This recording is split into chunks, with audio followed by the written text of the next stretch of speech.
Ciao. Alors j'ai fait une connerie. J'avais un peu trop de mémoire sur mon ordinateur et sur mon téléphone et j'ai supprimé les vidéos de mes derniers jours au Vietnam, sur l'île de Phu Quoc et à Ben Tre. Je devais rester 3-4 jours sur l'île de Phu Quoc, mais au final j'y suis resté 10 jours. J'ai séjourné chez une famille vietnamienne, une famille qui louait un gîte, et j'ai passé 10 jours exceptionnels. Entre les sorties à la plage, nous avons fait du snorkeling, vous savez, c'est la plonge avec le masque et le tuba, les promenades dans la jungle, les jeux avec les enfants, les repas partagés. Bref, si vous venez sur l'île de Phu Quoc, venez séjourner chez Elina Homestay, c'est une famille exceptionnelle. Ensuite, je suis allé à Ben Tre, sur les rives du delta du Mekong, où j'ai fait les marchés flottants. Et ensuite, je suis allé à Can Tho, c'était pour prendre un bus pour aller à Saigon. Et j'en ai profité aussi pour faire les marchés flottants. Donc, je vous fais une petite vidéo, un zapping de ce qui me reste en vidéo. J'en suis désolé. Voilà, bon visionnage à tous.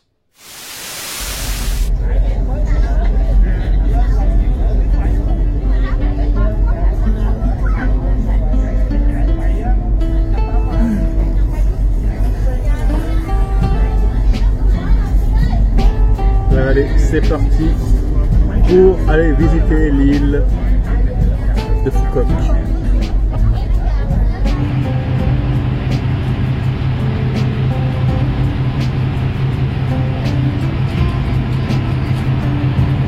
Alors il me semble, je suis plus sûr, hein, ça fait des années que c'est là-bas, Phu Quoc, la grosse île. Il y a deux petites îles à Phu Quoc.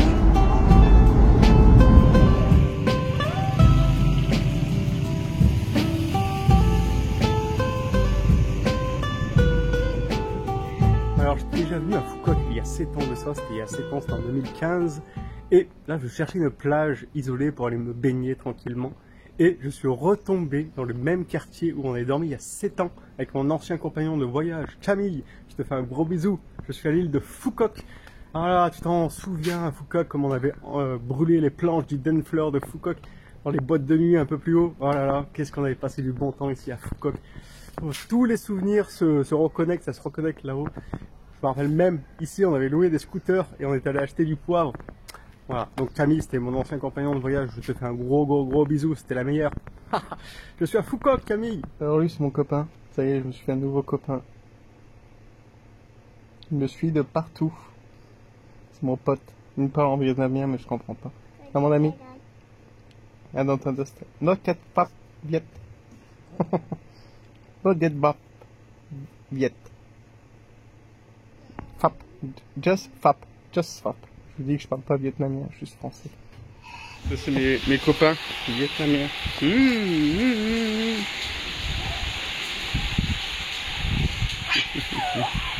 Eh oui. C'est une petite coquine elle.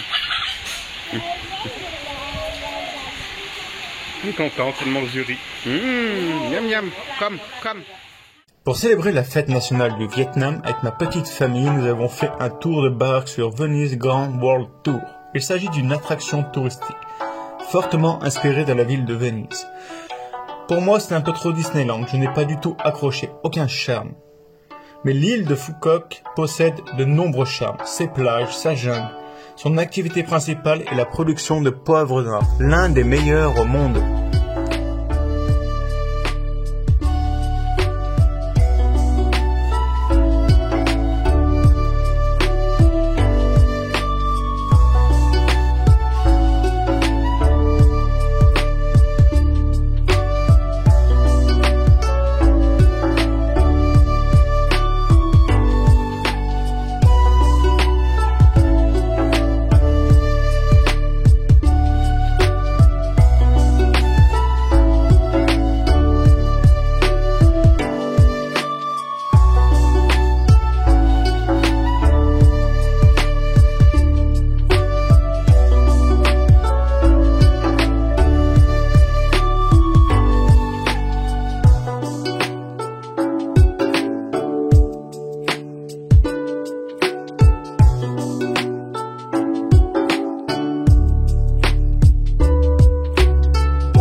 bought a coconut, bought it for the dime. Sister had another one, she baby bought a lime. She put the lime in the coconut, she drank them full up. She put the lime in the coconut, she drank them up. She put the lime in the coconut, she drank them full up. She put the lime in the coconut, she called it got the coconut. Stop, thinking up and I can take a set. Stop, leave his belly, leave his take a set. Stop, thinking up and I can take a set. Stop, leave his belly, leave his take a set.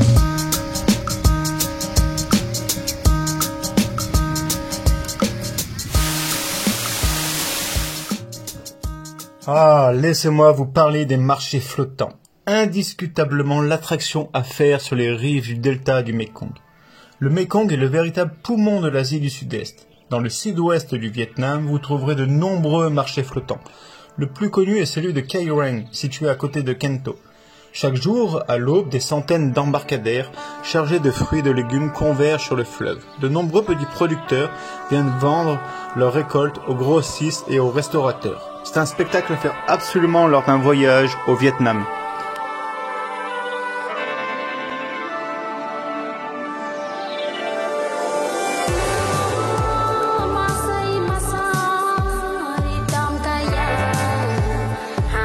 subscribe cho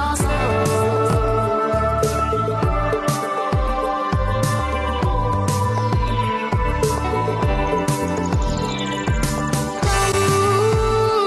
Ghiền Mì Gõ để không bỏ lỡ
Namasté.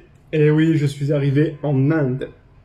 Bon, il faut que je vous avoue quelque chose, c'est que j'ai eu un petit coup de blues, un petit coup de démotivation. Je ne sais pas, j'avais plus envie de voyager, j'avais plus de motivation. J'avais des doutes et des appréhensions sur l'Inde qui ont été approuvés et vérifiés lorsque je suis arrivé en Inde. Et mon Dieu, comment te dire, je me suis pris un choc culturel, une claque dans la gueule en arrivant en Inde. Le bruit, la foule, la pauvreté, la saleté et surtout les enfants qui te tirent la manche et pour te quémander de l'argent. Bon, je ne veux pas te donner de mauvaises images si tu regardes la vidéo et tu vas aller en Inde, mais je n'étais pas prêt à un tel choc. Et ce que j'ai fait en fait quand je suis arrivé à l'hôtel, c'est que j'ai craqué, c'est que j'ai réservé un billet d'avion direct pour la France. Bon, maintenant, ça fait 3-4 jours que je suis en Inde, tout va mieux, je pense que c'était un petit coup de blues passager, sauf que le gros couillon que je suis, alors, quand j'ai réservé mon billet d'avion, je n'ai pas pris de remboursement. Donc, comme j'ai mis une petite somme pour le retour, je préfère revenir en France. Et je sais que lors de mon deuxième passage en Inde, j'apprécierai mieux le pays. Je saurai à quoi m'attendre de ce fameux choc culturel. En tout cas, moi je vous remercie d'avoir suivi mes vidéos en Turquie, en Malaisie et au Vietnam. Je vous dis à très bientôt pour de nouvelles vidéos et de nouveaux pays. Upon Melancholy Hill there's a plastic tree. Are you here with me? Just looking out on the day of another dream.